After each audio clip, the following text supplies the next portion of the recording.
2019 год обещает подарить сирийскому народу долгожданный мир и спокойствие. Сегодня 20 декабря, а это значит, что сирийцы готовятся праздновать Рождество и Новый год. Это должен быть первый за 8 лет Новый год, при котором Сирию не будут бомбить изо всех орудий. До этого каждый год жители праздновали под бомбежками. На мое удивление, далеко не все люди в Сирии мусульмане. Много христиан и последователей других религий. Надеюсь, что в новом году страна наконец завершит свою войну и люди смогут вернуться к своей мирной жизни.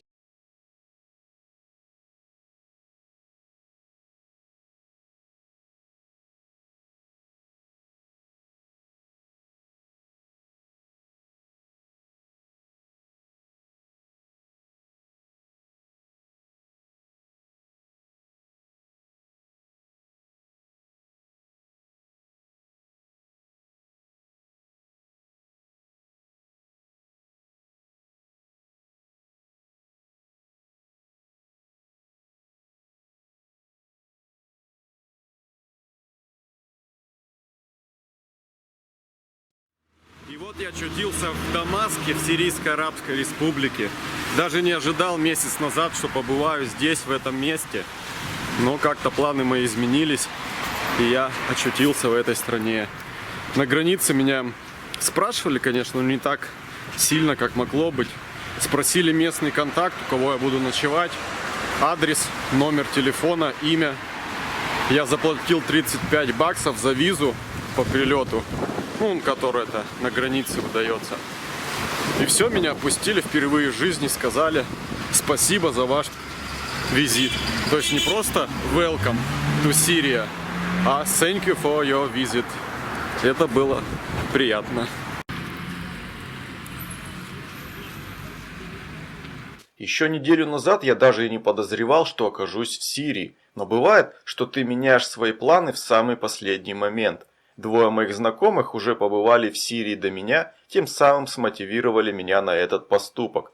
Не так много русских туристов было здесь с начала войны, но сейчас война уже почти окончена, и это значит, что двери Сирийской Арабской Республики будут снова открыты для всех желающих. Ну а моя цель – показать вам эту прекрасную страну.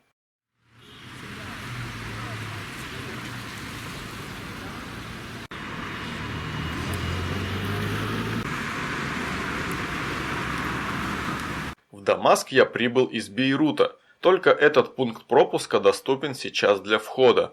Главной особенностью входа является наличие местного контакта в Сирии. Про него будут спрашивать на границе. Я нашел своего на каучсерфинге, но с трудом, потому что далеко не все хотят давать свои данные для пограничников. Можно забронировать отель, вот только международные системы бронирования здесь не работают, потому что не работает Visa и MasterCard. Сирия под санкциями. Причем под санкциями она была еще до войны. Еще сложность в Сирии заключается в том, что нету банкоматов. Банкоматы есть, но карточки Visa, MasterCard они не принимают, и поэтому снять наличку с карт нельзя. У меня есть долларовый кэш, наличка. Пытался в 3 банках поменять, а они говорят, не, мы не меняем. То есть в одном закрылись уже обменник, а в другом нужен аккаунт, то есть, видать, карту местную.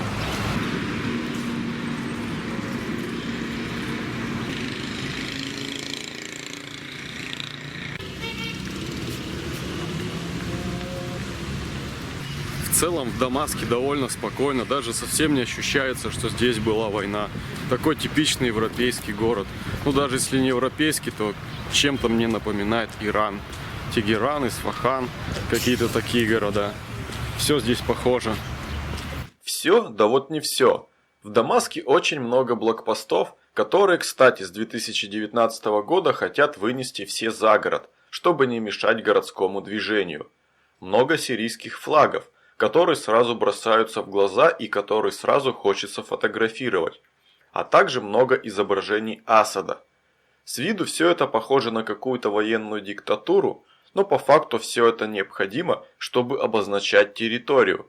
Бывает, что различные районы города поделены между различными группировками, которых в Сирии огромное количество. Флаги маркируют территорию, и мирные жители будут знать, куда ходить можно, а куда лучше не ходить, ибо там опасно. В наиболее опасных районах ставят блокпосты, где дежурят военные.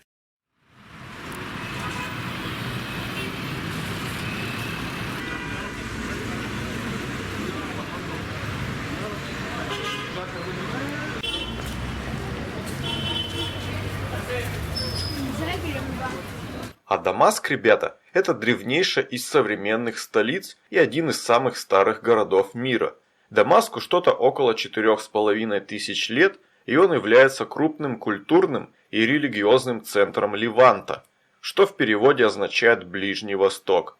В Дамаске есть как и современная часть, так и старый город, по которому очень приятно походить, побродить, посмотреть различные сувенирные лавки. Сувениров много, вот только покупателей почти нет, никому ничего не надо. Иностранцы здесь бывают очень редко, а местным сувениры не нужны.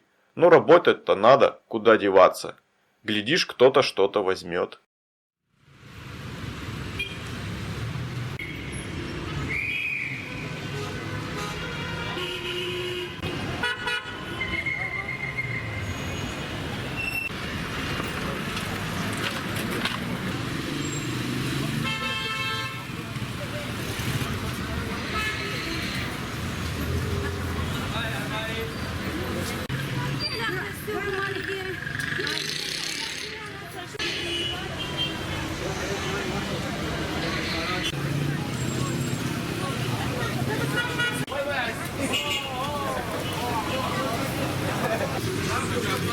Шукран.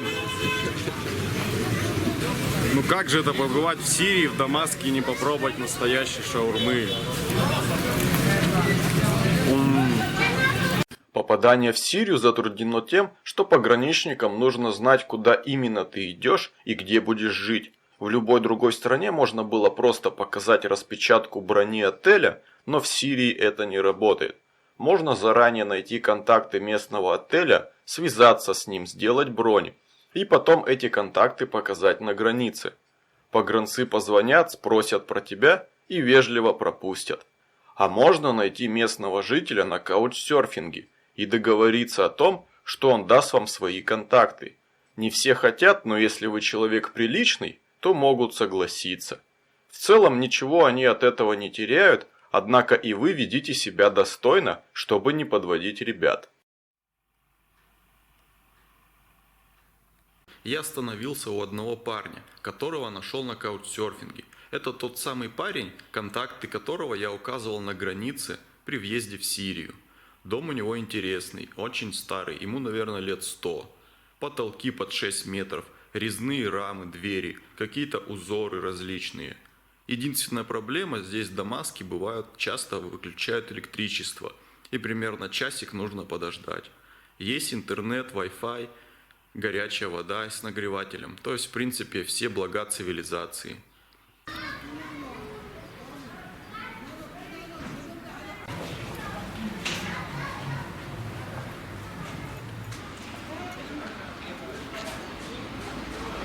Какое-то необычное чувство ощущать себя туристом, первым туристом в послевоенном Дамаске. А раньше здесь по этим улочкам ходило очень много туристов, а здесь сейчас только я один.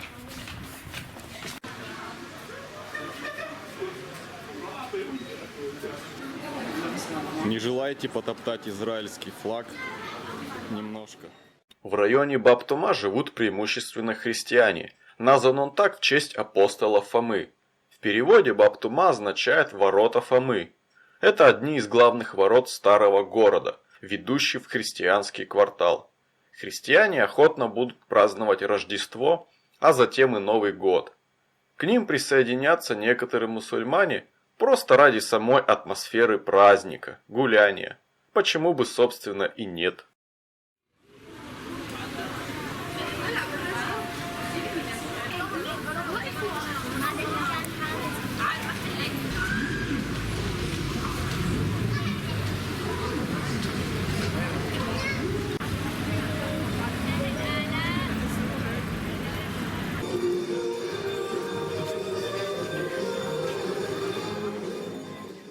Многие из вас, наверное, думают, что в Сирии нищета и кругом одни бродяги, побираются и просят милостыню.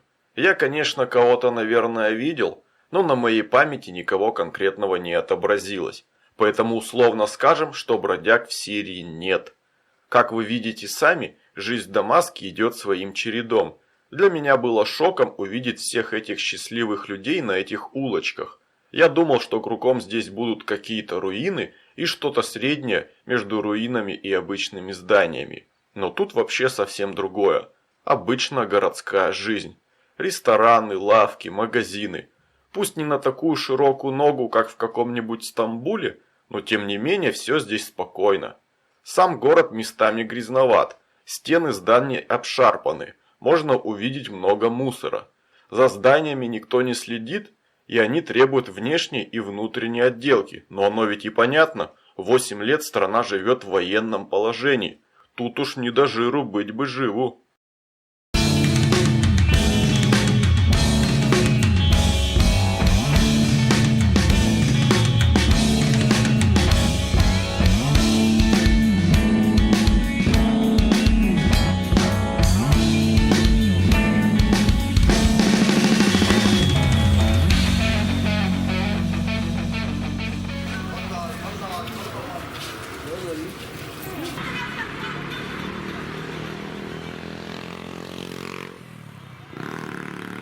Самой главной достопримечательностью Дамаска является мечеть Амиядов. Это одна из крупнейших и старейших мечетей во всем мире. Представляет большую архитектурную ценность. Говорят, что в мечети хранится голова Иоанна Крестителя, почитаемого как христианами, так и мусульманами. Голову я не видел, но внутри мечети побывал. А еще, согласно древнему преданию, по одному из минаретов мечети во время страшного суда должен спуститься пророк Иса, более известный как Иисус Христос. Бисмиллахир-рахманир-рахим.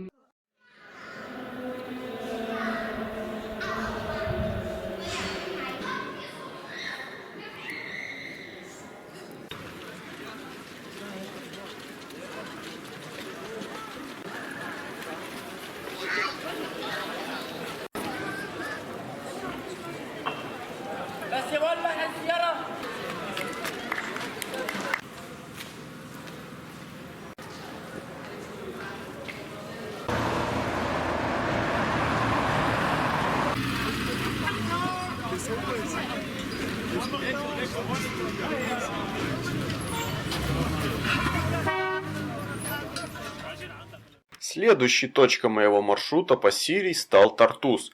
Он знаменит тем, что является вторым по величине портовым городом Сирии, и что в нем расположен 720-й пункт материально-технического обеспечения ВМФ России.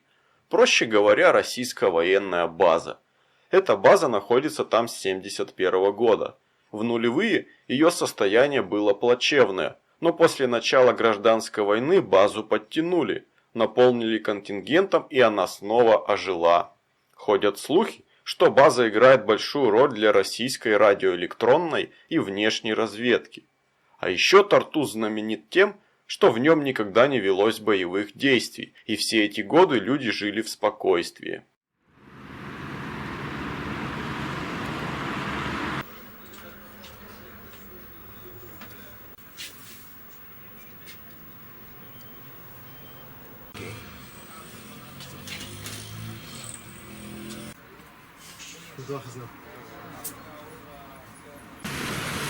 Наконец-то добрался до Средиземного моря. Никогда здесь еще не был, вот впервые. Ни на каких Турциях, Италиях, Испаниях я не был. И вот впервые встретился с Средиземным морем здесь, в Сирии.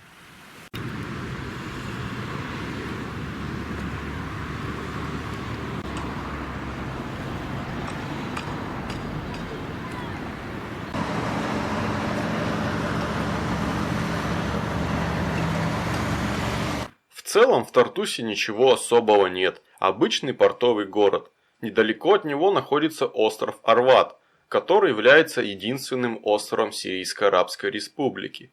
Кроме всего прочего, это один из самых древних финикийских городов. Добраться туда можно на лодке, но мой знакомый из Тартуса сказал, что лучше этого не делать, и я туда не поехал. Потом оказалось, что ему просто было лень поехать со мной. В итоге на Арваде я, увы, не побывал.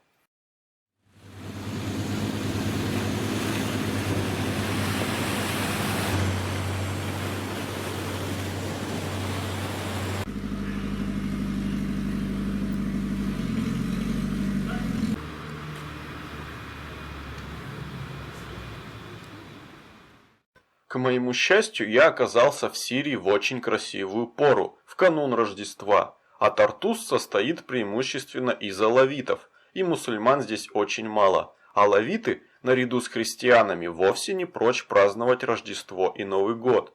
Кстати, и христиан в Тартусе тоже много, в том числе и православных. Говорят, что православные здесь празднуют Рождество тоже 25 числа, как и католики.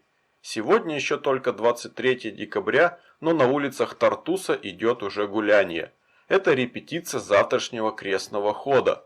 Многие жители выходят посмотреть на праздник, приводят детей, одевают шапки Санта-Клауса, покупают подарки близким.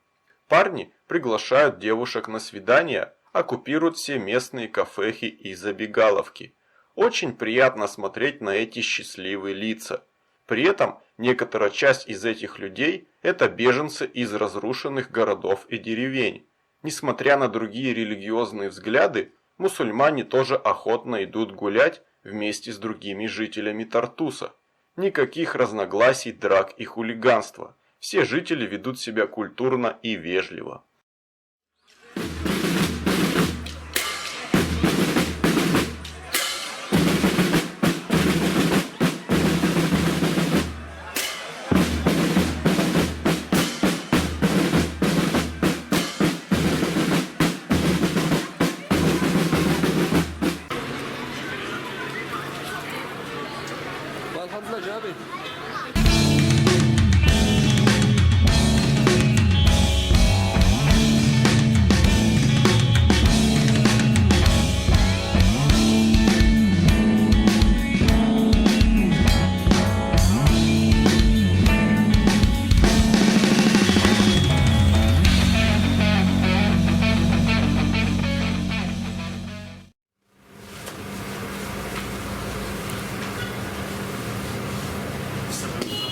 So what can you say about tourists, for foreign tourists, for Russian tourists?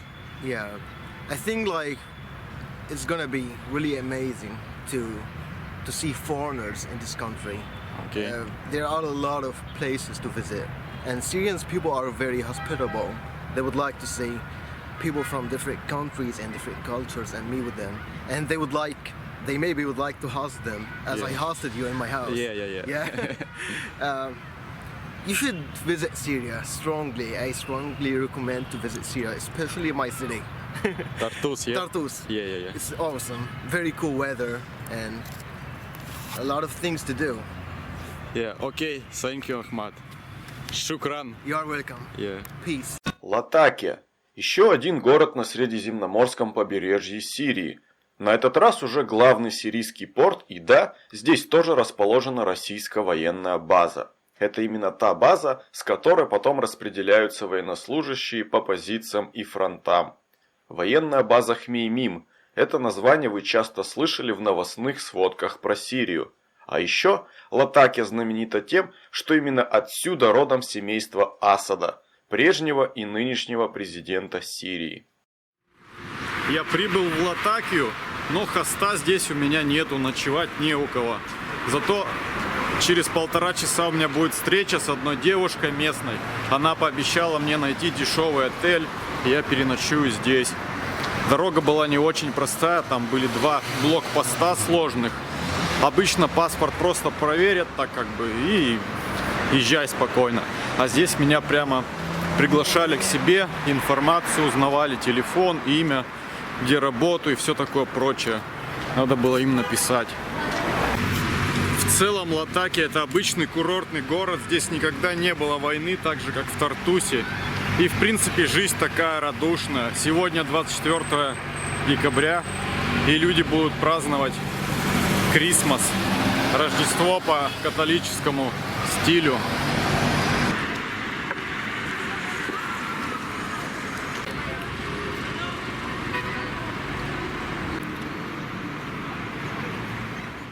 Кстати, несмотря на тяжелое военное положение, а также многочисленные санкции, в Сирии существует бесплатное образование и медицина. Есть, конечно, и платные вузы, но, как мне сказала моя знакомая Зизи, государственный университет гораздо лучше.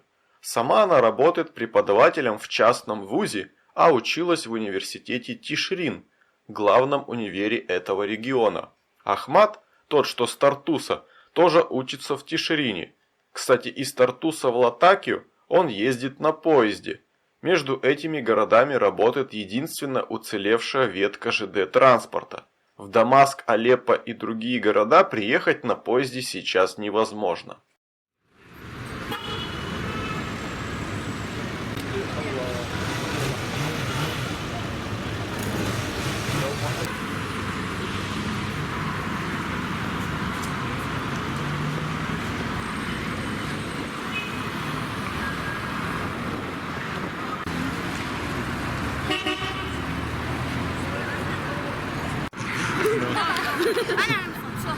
No Arabic, English.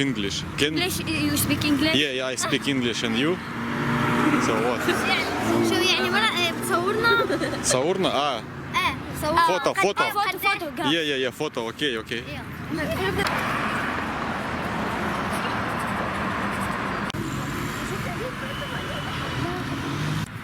Yeah, you're Russia.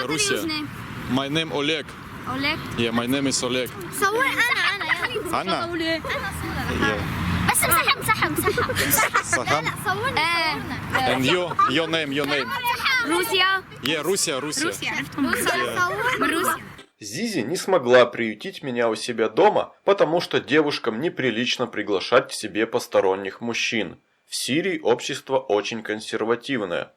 Поэтому мы просто погуляли до ночи, и я пошел ночевать в свой отель.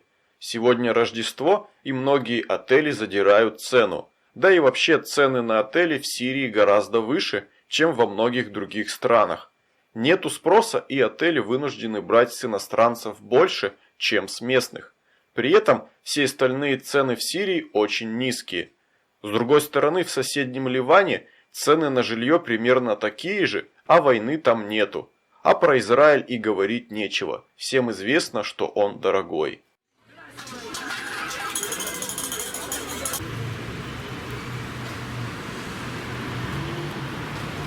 Поскольку Сирия пытается зарабатывать на туристах, то этот номер вчера я приобрел всего лишь за $20. Это дорого, потому что для местных это стоило бы, наверное, $5. Номер классный, вид хороший, как вы видите. Но есть одно но. Нету Wi-Fi, Wi-Fi не работает, и мой телефон ничего не поймал. Но вид, как вы видите, потрясающий. Средиземное море и порт. Спасибо. Иди сюда, ты больно.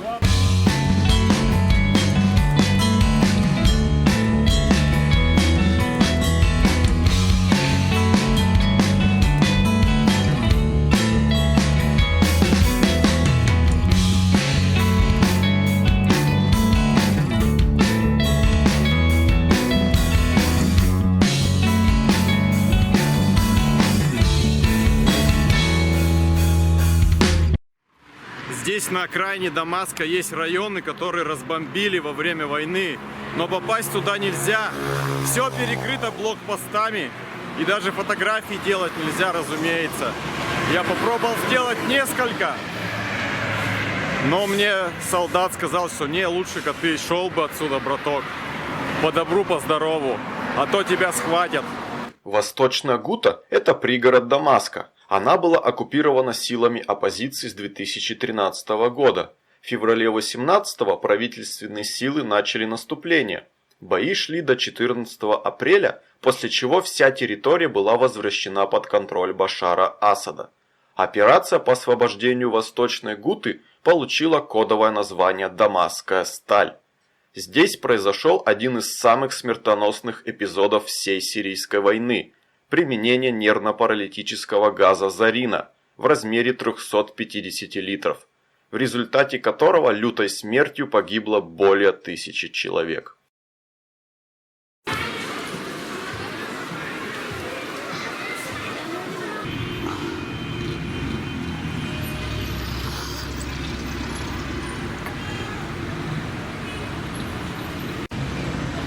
Отель в Дамаске можно найти только за $20. Что-то там находил за 15, но все номера уже были заполнены. И поэтому пришлось остановиться в этом за 20-ку. Такая же цена была в Латакии. Зато посмотрите, какой замечательный вид открывается. Здесь мечеть, а здесь улица. И там еще вон замок.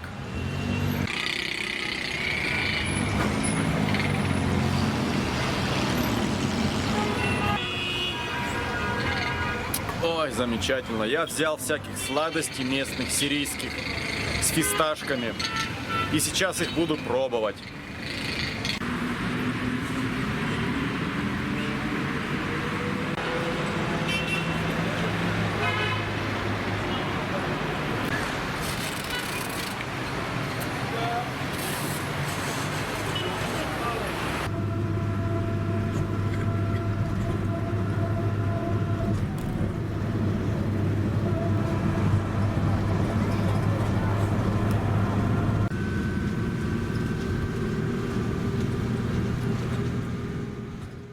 Примерно в 50 километрах от Дамаска находится небольшой городок Малула. Он знаменит тем, что многие его жители говорят на новоарамейском языке.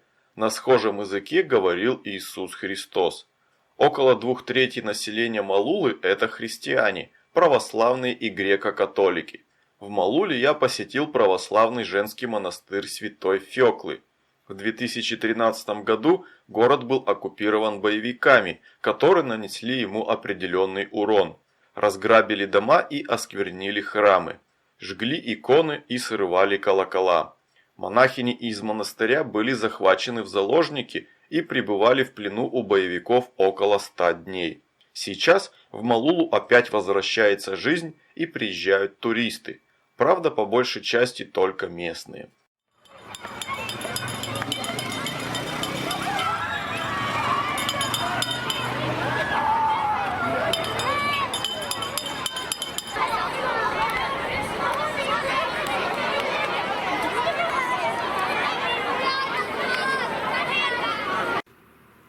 You speak Aramaic? No. No Aramaic. Arabic. Arabic. Somebody speak Aramaic here? Yes. Yeah. People. People in village. Village. Yeah.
В Малуле я пробыл недолго. В монастыре я познакомился с местным журналистом Мухаммедом Дамуром. Он работает фрилансером для российского канала Russia Today.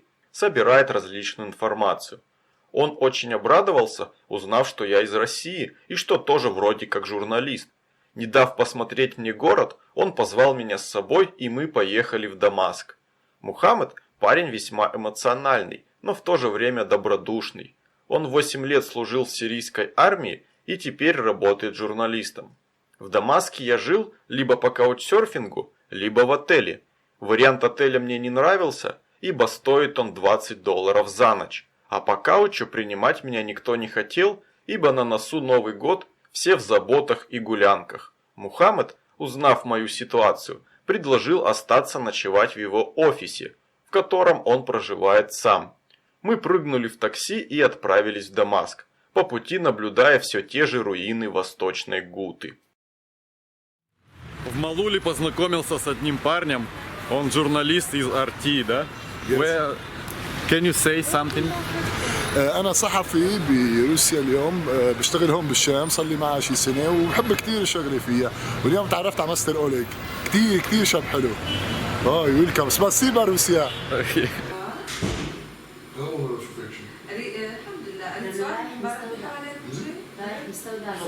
Мухаммед живет в офисе одной иракской ТВ-компании. Иногда он помогает им со съемками новостных сюжетов, но сам он работает на RT. Сегодня работы уже нет, поэтому мы пошли с ним гулять по центру города.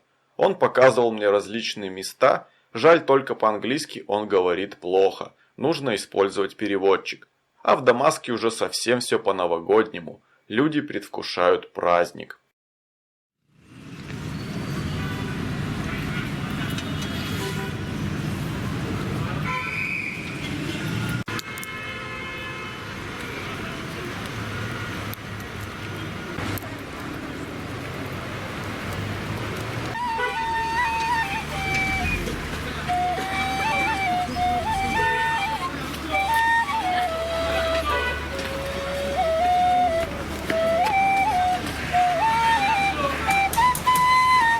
This is Howen tourist from tourist Terrorist.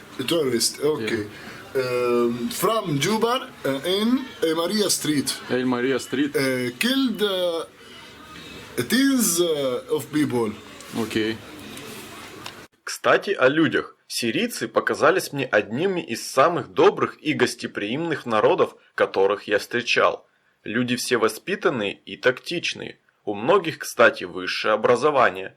Отношение ко мне было всегда превосходным, а если узнавали, что я из России, то вообще готовы были меня расцеловать. Один раз водитель автобуса меня даже поцеловал за то, что я русский. Здесь, в Сирии, очень хорошо видна эта мусульманская этика и легендарное восточное гостеприимство. Когда я гулял по Латаке вместе с девушкой Зизи, то она всем меня угощала. Мне было очень неудобно, что молодая девушка платит за меня, но она наотрез отказалась принимать мои деньги. Гость для сирийца – это святое. За 16 дней пребывания в стране никто ни разу меня не обманул и даже не пытался, зная при этом, что я турист. Я не видел ни одного бомжа на улицах и с трудом мог бы поверить, что сирийцы могут взять и подраться по пьяни, хотя спиртное многие употребляют. سوريا روسيا واحد الشعب السوري والشعب الروسي واحد شكرا. اهلا وسهلا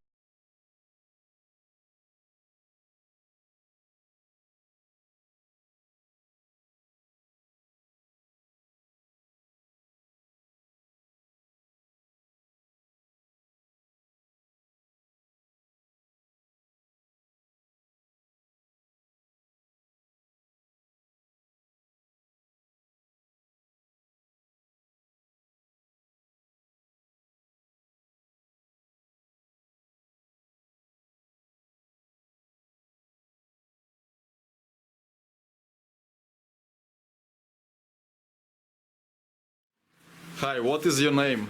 Muhammad. Muhammad? Yeah. Yeah, so you're also journalist, yeah? Yeah. So what do you think about Russian people in Syria? We are in Syria. All people in Syria love Russia. Love and, Russia. Love Russia army and Syrian army because we are one people. Yeah. يعني We are friends. And friends. Yeah. أصدقاء اللغة So العربية. where are you from? Aleppo. From Aleppo? Yeah. And what about situation in Aleppo right now? Is it dangerous or It's not dangerous. not dangerous? Yeah, yeah. It's safety. No. Yeah. Because Safety. Syrian It's army, very safety. very safety. Syrian army in Aleppo right now, yeah? Yeah. Not a terrorist. No. And which place in dangerous in Syria? Like Idlib, like what more? Part Idlib. Only Idlib. Only. What about Raqqa, Raqqa, Kurdish. Kurdish, and Deir ez-Zor? You had army, Syrian army. Syrian army, Russian army. Yeah. in Deir ez-Zor right Yeah, now, yeah. yeah. Only Idlib, it's Only Idlib. because it's Kurdish. Or Because Al-Qaeda and ISIS. Al-Qaeda Yeah. and ISIS, terrorists. Yeah. Ah, okay. And mafia. And mafia. Yeah.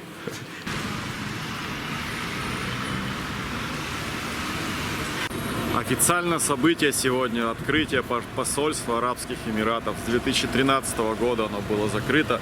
И вот все собрались здесь. Ребята вот тоже тут в прямой эфир будут выходить. Еще час где-то ждать посла, и потом дальше будет.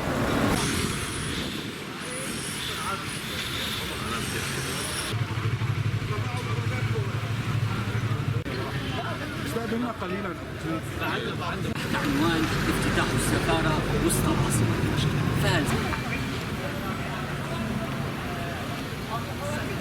عودة افتتاح السفارة الإماراتية في دمشق لم يأتي من العدم، بل هو نتيجة جملة التغيرات السياسية والميدانية التي طرأت على الوضع السوري مؤخرا. دمشق بدأت تفتح أبوابها والدول العربية. Здравствуйте! Здравствуйте. А скажите что-нибудь по-русски для русских граждан. Назад 40 лет я идешь в Москву и Тамбов. Стоишь самолета, знаешь, как армия. В армии был. Ага. 40 лет назад. А где еще бывали? Ленинград? Нет, Тамбов. Тамбов? Ага. А как сейчас в Сирии живется? Очень хорошо. В Сирии сейчас хорошо? Сирис? В Сирии, Сурия. У нас? Да. Лучше стало? Лучше стало. Я забыл много язык. You can speak in English, I will tell you what. Yeah, I can speak English. So what about situation in Syria right now? It's very good. Because it's army, Russian army will help us. Okay. To kill everyone. Террорист. Сегодня у меня будет длинный день. Купил билет в Халеб с автостанции Кадмус. И поеду. Это где-то 5-6 часов, может 7, учитывая посты. И буду в Алеппо. Там либо в отель заселюсь какой дешевый, либо там уже местного найду. В Дамаске холодно, дубак такой. Температура может 5, 6, 7, что-то такое градусов, даже до 10. Ночью прохладно совсем, можно шапку надевать. Местные, в принципе, в шапках ходят. Я, как видите, флиску надел, у меня ветровка. То есть все свои теплые шмотки надел на себя. Остается только шапку. Ну, в целом солнышко светит, сейчас прогреется и все будет хорошо. Автобус на Алеппо стоит $8. Идет он не через Идлиб, как раньше, а в объезд, через Саламию, Итрию и Сафиру. Дороги там плохие и много блокпостов, поэтому автобус идет долго. Для покупки билетов нужен паспорт. Информация попадает в базу специальных служб. На блокпостах проверяют чаще только местных, сканируют ID-карточки по штрих-коду. Российский паспорт в этот раз на дороге даже ни разу не брали в руки. Было достаточно посмотреть лишь со стороны и пожелать мне приятной дороги. Ну что, ребята, приехал я в Алеппо. Здесь уже реально холодно, пришлось шапку надеть. Не как в Дамаске, здесь север все-таки. Ночь на дворе уже. Ну, время 8 час, где-то 7:30 времени. Приехал уже затемно.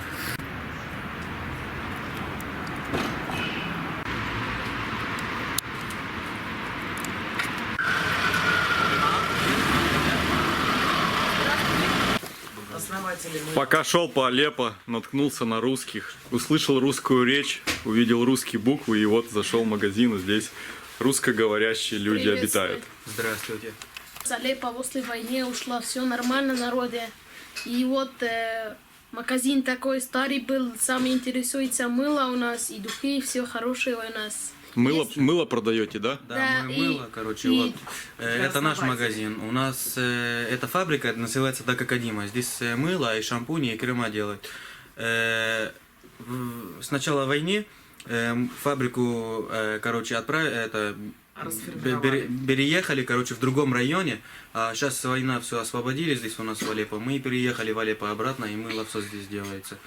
И нормально. Мы учили русский, когда русские приехали сюда.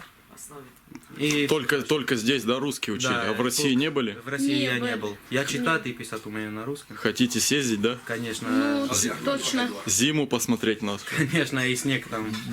А как вы где во время войны-то были?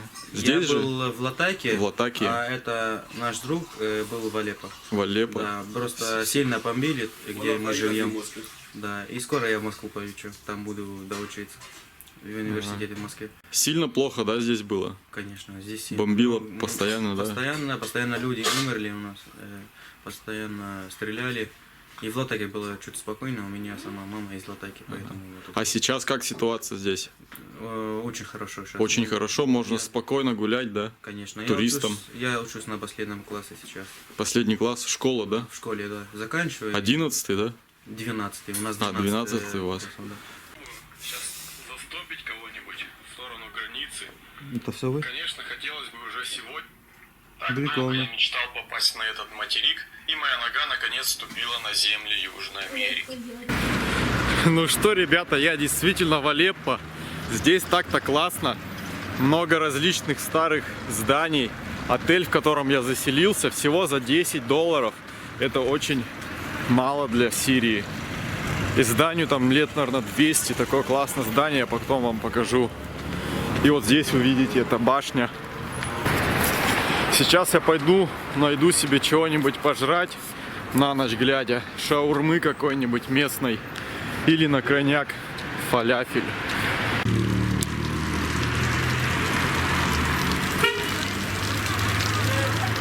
Ох и дубак сегодня ночью был в Алеппо, конечно. Я спал под 2 одеялами, а сейчас нахожусь в своем номере отеля, пью чаек. Есть мнение, что я был первым российским туристом в Алеппо со времен начала войны, если, конечно, не считать Костю Журавлева, который сидел в плену у оппозиции. Про него мы еще вспомним. Алеппо – это крупнейший город Сирии, то есть даже больше Дамаска. Это один из самых древних постоянно населенных городов мира. Через него проходил Великий Шелковый путь. После открытия Суэцкого канала в Египте Алеппо утратил свою значимость транзитного города. Также Алеппо носит титул столицы исламской культуры. Погода в Алеппо, как на южном побережье Крыма, то есть довольно прохладно для средиземноморского климата. Зимой здесь зачастую выпадает снег, и температура может быть минусовой.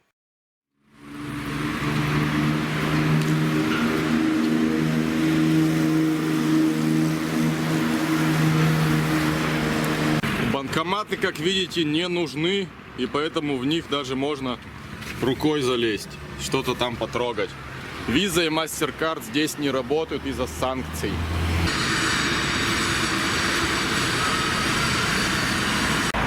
Такие генераторы здесь используют, когда выключают электричество. Вообще весь Алеппо был без электричества, судя по всему, потому что на каждом углу стоят вот такие будки. 2 октября 2013 года боевики, запрещенные в России Джабхата Нусры, разбомбили трансформаторную станцию Ас-Сакур, после чего весь город остался обесточен. И сами же потом аж целых 3 года сидели в потемках, ибо ничего умнее больше не придумали. Алеппо освобожден с 2016 года, но до сих пор почти на каждой улице стоит генераторная будка. Жители получают электричество с генераторов во время отключения основной сети. Электричество отключают регулярно.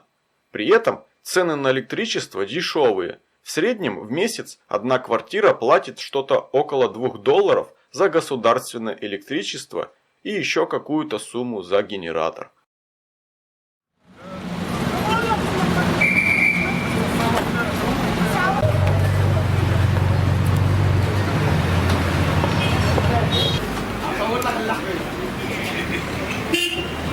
Я иду по простому жилому спальному району Алеппо, в котором нет следов каких-то бомбежек и пулевых отверстий в стенах. Возможно, здесь никого не было. Недалеко здесь находится российская база, и можно увидеть гуляющих по улице российских военнослужащих.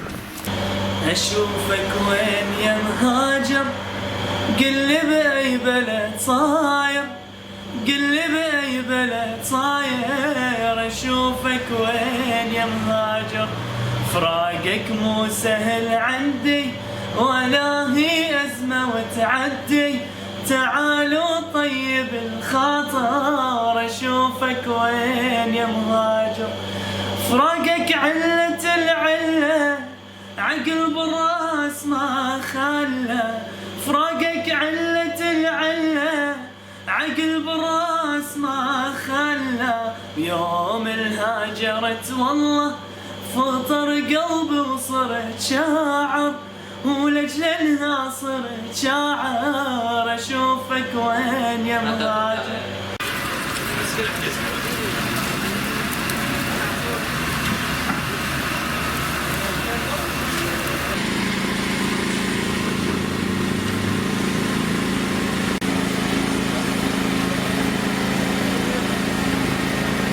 Буквально в 2 шагах от моего отеля начинается исторический центр города.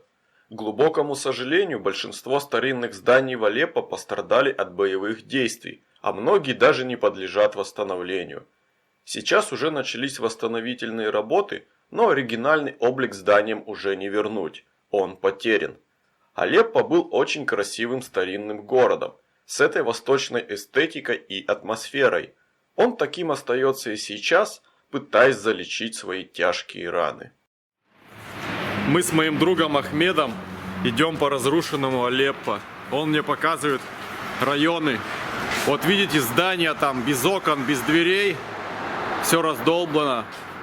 Здесь были террористы. Сейчас их нету, сейчас будет все восстанавливать. Мечеть, который ставят наши друзья, чеченцы, президент Кадир Рамзан. Вот, мечеть, все хорошее уже. Рамзан Кадыров восстанавливает, да? Да. Это мечеть 800 лет его. 800 лет ей? Да. Вся раздолбана, да? Видите, да. Камни валяются. Да, зрелище, конечно, впечатляющее. Старый город, старинные здания, раздолбаны к чертовой матери различными снарядами, болванками. И, короче, восстанавливать и восстанавливать здесь. Но это уже не будет то старое, которое было раньше, а уже будет новое, современное, не то.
Это простые улочки Алеппо.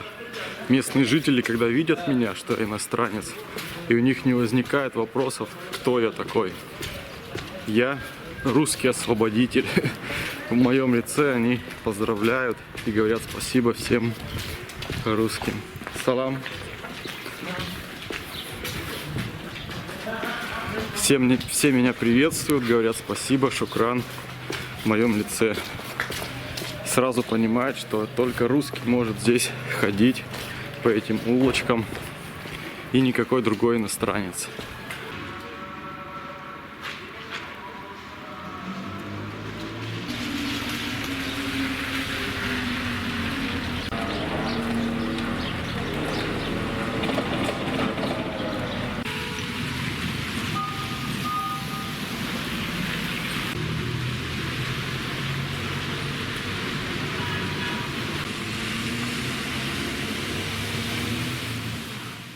Главной достопримечательностью Алеппо является его цитадель.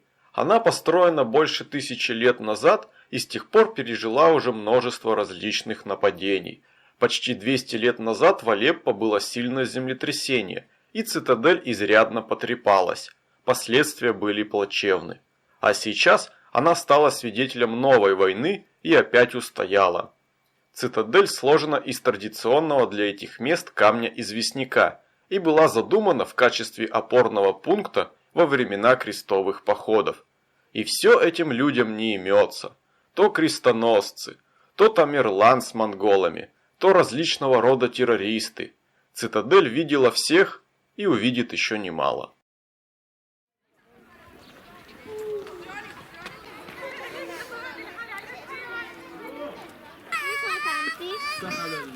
ماشي قديش ساعة ليش هلا؟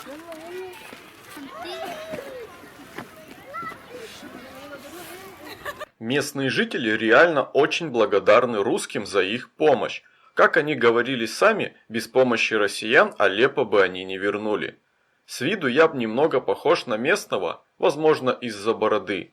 Но когда кто-либо узнает, что я не говорю по-арабски, то первое, что приходит у них на ум, что я русский. Ведь кто еще тут может не говорить по-арабски?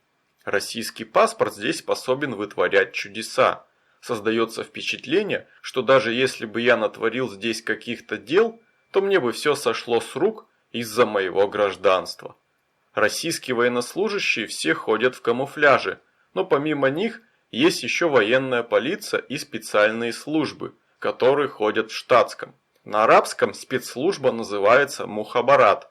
Мне даже советовали местные, что если кто-то будет ко мне приставать, то ты говори, что ты мухабарат Руси, и тогда все пройдет. Здравствуйте. Говорите по-русски? Конечно. Что можете сказать о русских? Добро пожаловать. Добро пожаловать. Спасибо. Вам тоже.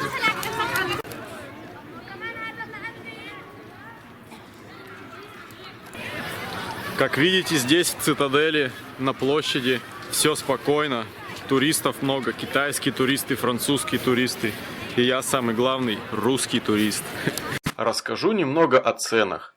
Валюта Сирии – это сирийский фунт, но местные жители зачастую называют ее лирой. За $1 дают 500 фунтов. Курс с начала войны упал аж в 10 раз. Одна поездка на такси по городу стоит $1.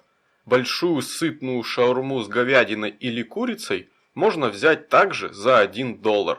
Добротный фалафель или порцию картофеля фри 50 центов. Стаканчик чая 20 центов. Автобус Дамаск-Тартус $3. Дамаск-Алеппо $8. Дамаск-Малула 50 центов. Честно говоря, ничем кроме шаурмы и фалафеля я обычно не питался. По мне так дешево и сердито.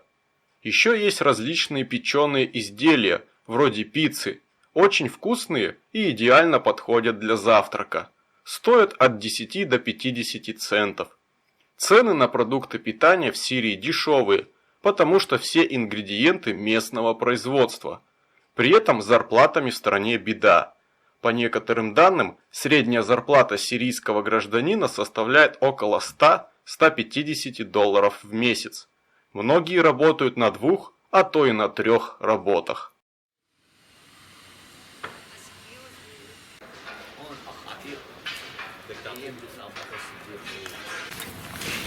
Сегодня 31 декабря, Новый год.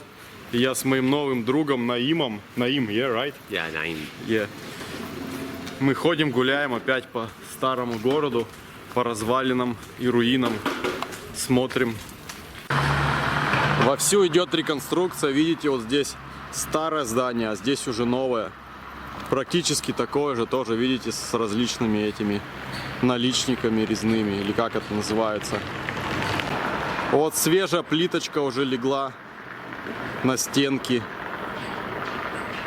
Ну ничего, скоро будет отреставрировано, и туристы пойдут сюда. И вы, наверное, тоже, да?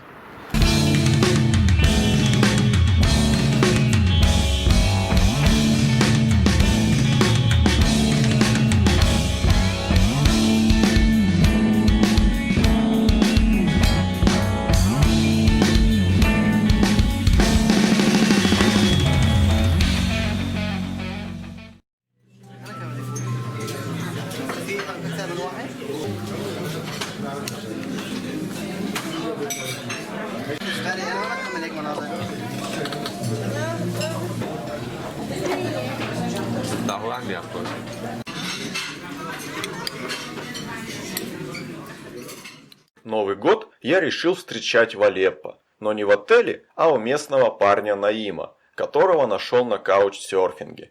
Мы гуляли с ним и его друзьями, они угощали меня блюдами из сирийской кухни, а потом поехали кататься на машине. За рулем был Мухаммад, он по национальности курд, родом из Африна. Ильяс и Абдулла родом из Идлиба, а Наим из Суэйды. Это городок на юге Сирии, где проживают друзы. Когда Мухаммад узнал, что мне интересен всякий горячий материал, то предложил отвезти меня до границ районов, которые контролирует оппозиция. Оказалось, что несмотря на официальное объявление Алеппо освобожденным городом, некоторые его районы до сих пор являются оккупированными различными группировками. Например, район Шейх-Максуд является анклавом курдских отрядов народной самообороны, со всех сторон окруженный правительственными блокпостами. Теоретически попасть туда я могу, но нужно разрешение с обеих сторон. В целом, курдские отряды для России не враг. Но самой горячей точкой являются районы на западе Алеппо. Там до сих пор командуют запрещенные в России Джабхат ан-Нусра и Ахрар аш-Шам. От этих уж точно добра не дождешься. Церемониться с тобой они не будут.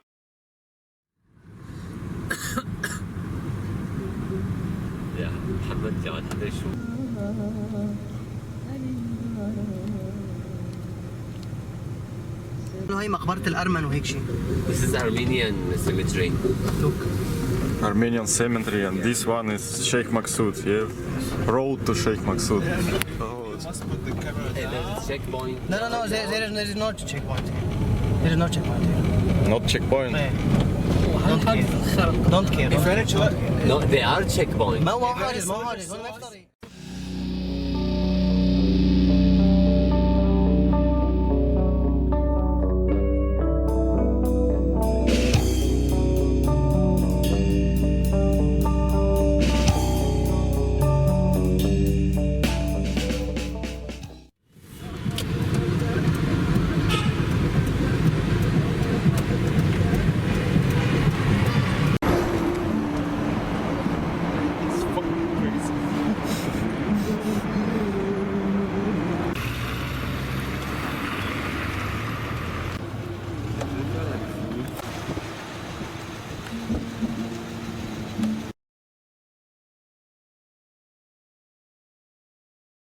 Это была отличная и увлекательная экскурсия по Алеппо. Мы объехали практически весь город, побывали почти во всех его районах. А затем к вечеру мы купили необходимых продуктов и пошли готовить.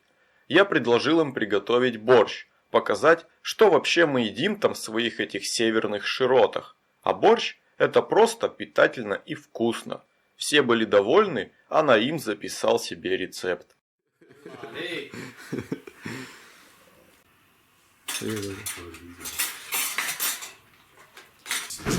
Здесь в Сирии нет центрального отопления. и водоснабжение горячей водой. Горячая вода не поступает. И поэтому местные жители используют вот такие нагревательные элементы.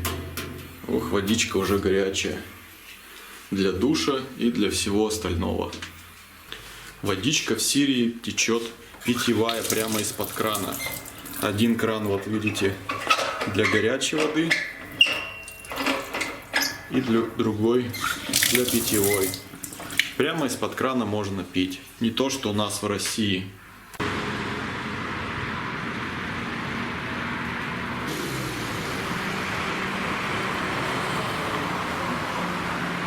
Yes, photograph. Yeah. Photograph. Can you tell me something about Syria?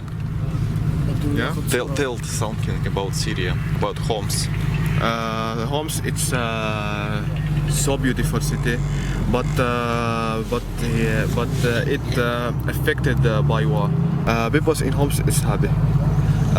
Also the war affect, but people in Homs is so happy. Russia so good. Thanks to Russia. Окей, шукран.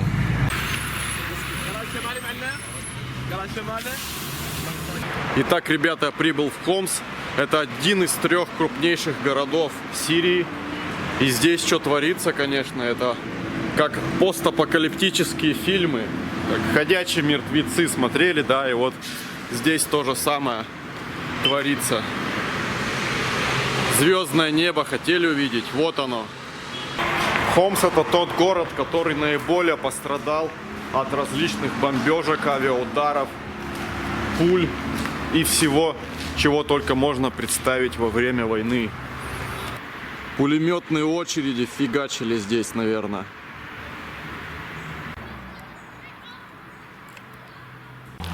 Вообще, как мне объяснили, здесь на Хомсе практически весь север города разрушен вот в таких руинах. На юге, на востоке, на западе, юго-западе, юго-востоке еще более-менее мы проезжали на автобусе. И там жилые районы, нетронутые пулями и снарядами. Если Алеппо мне показался разрушенным, то здесь в Хомсе я даже не представляю, что творилось. Тут просто все как решето, посмотрите, пулями изфигачено. Просто живого места нету. Все везде разбомблено. Вон, смотрите, кустами уже все заросло.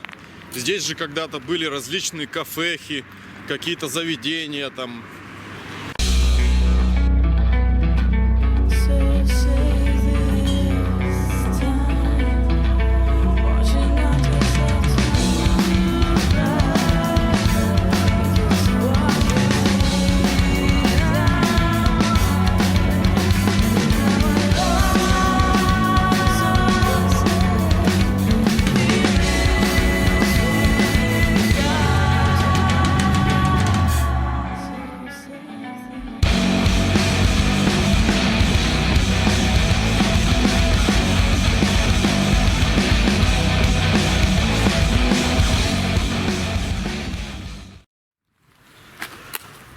Походить здесь по ухабам. Район без людей. Людей практически нет. Какие-то вон приезжают на машинах просто металлолом собирать, проводку, какие-то вещи старые забирать. А так в целом все пусто. Да, действительно постапокалипсис такой. Эхо даже есть. Сколько ж это надо времени, чтобы все это восстанавливать. И никто так даже и не собирается этого делать.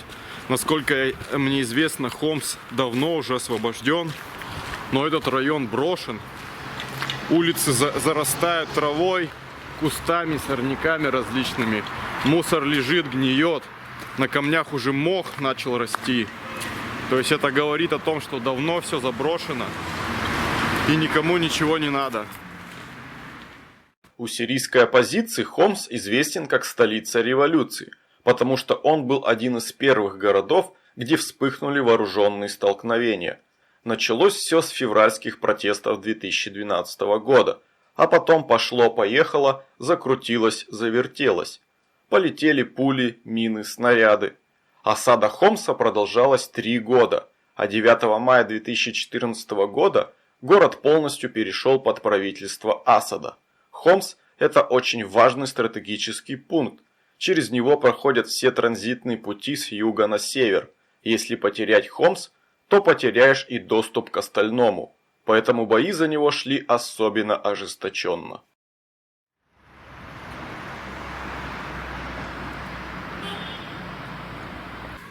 Поднялся я на крышу этого здания, чтобы посмотреть и вам показать весь Хомс.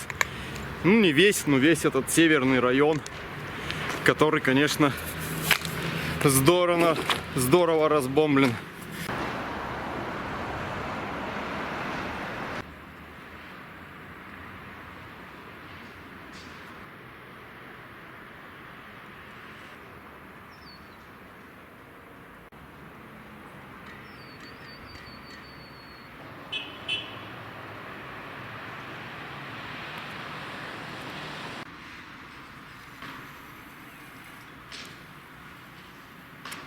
Как видите, несмотря на то, что район разрушен, но машины здесь ездят и люди ходят.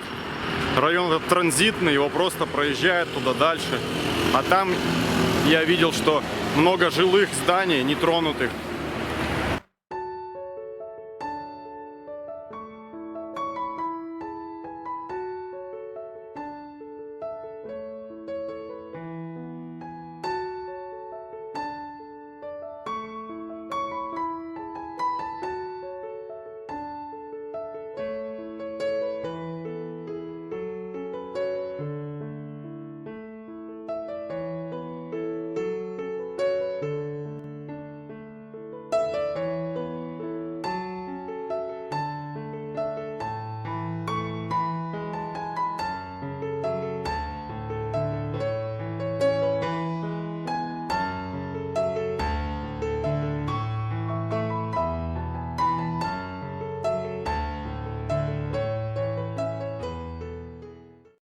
Здравствуйте. Здравствуйте.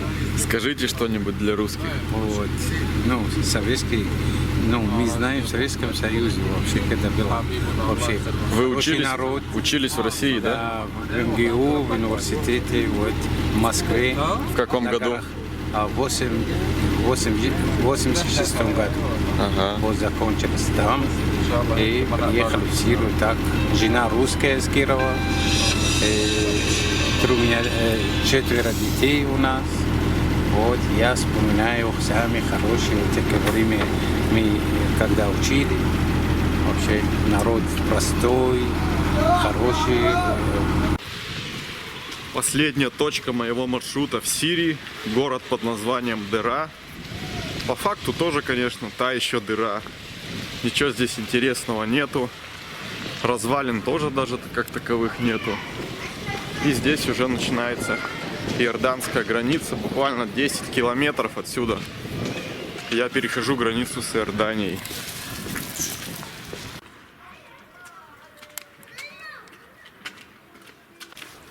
Салам алейкум. Анна Руси. روسي؟ Руси, yeah. صورني Yeah. انا احنا الاثنين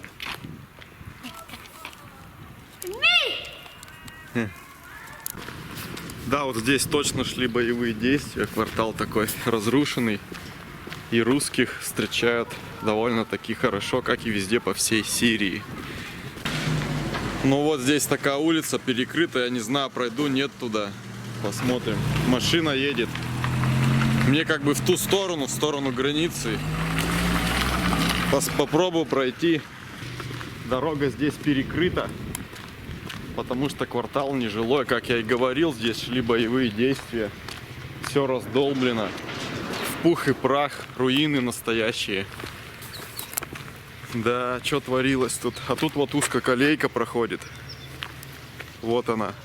Ну, проходила когда-то, сейчас уже это, наверное, не подлежит восстановлению. Вон, посмотрите сзади, какое здание. Везде здесь посты стоят, даже особо не поснимать, но город довольно неплохо разрушен, я вам скажу. То есть кварталы такие же, как в Хомсе. Наверное, половина города раздолблена. Людей нету, везде посты, флаги висят. Вот видите, что там творится. Оказывается, та дорога, которая идет в сторону границы, в городе дыра закрыта. Ну, там видели, какая ситуация творится, все разбомблено. И местный полицейский вот взял меня на своей машине и катает по городу, возит, показывает. Сейчас пошел купить мне водички, купить. Кока-кола! Поездка в дыра чуть не сыграла со мной злую шутку. Как оказалось, город только в июле 18-го перешел в руки правительства. При этом не путем капитуляции противника, а путем переговоров. Стало быть, противник не был уничтожен и сейчас находится в городе.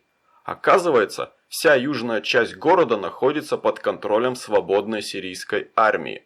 Той самой, у которой 3 года сидел в плену Костя Журавлев. Вот и я, сам не зная этого, оказался на территории свободной армии. Погранпункт Насип сегодня закрыт, а значит, мне нужно где-то ночевать. Человек из оппозиции предложил мне переночевать у него, после чего утром я поеду в Иорданию. Вообще, я, конечно, испугался не на шутку, когда Мухаммед начал спрашивать меня о том, что я думаю про вмешательство России в конфликт, как отношусь к Асаду и слышал ли я про свободную армию. Ну уж, конечно, слышал. Куда там? На деле же мое пребывание у оппозиции закончилось положительно. Утром я поехал в сторону Иордании, ничего со мной не случилось. Сейчас 6 часов утра. Мы ночевали вот здесь, в этой комнате. Здесь, как видите, все блага цивилизации, 2 печки. Хотите дровами, хотите газом. Тепло, жарко, в футболке я хожу. И скоро за мной заедут и повезут на другую границу, в город Насип. Та граница работает, и там я пересеку границу, собственно, с Иорданией уже. Последний день в Сирии, конечно, потрепал мои нервы. И я не знал, чего можно от них ожидать, но в итоге все закончилось хорошо. В целом, Сирия мне, безусловно, очень понравилась. И, наверное, является одной из лучших моих стран. Война вот-вот уже должна быть окончена, и в новом году, полагаю, она завершится. Потом и вы сможете съездить сюда, посмотреть своими глазами. А на сегодня это все. Еще увидимся. Итак, я покинул Сирию. Это duty free, свободная экономическая зона. Иду в сторону иорданской границы. Поставили штамп и ничего более. После вчерашнего знакомства с Мухаммедом из свободной армии Сирии, как-то хочется поскорее покинуть эту страну и уже куда-нибудь в цивилизацию, в смысле, комфорт, в Оман, там потом самолет и Москва.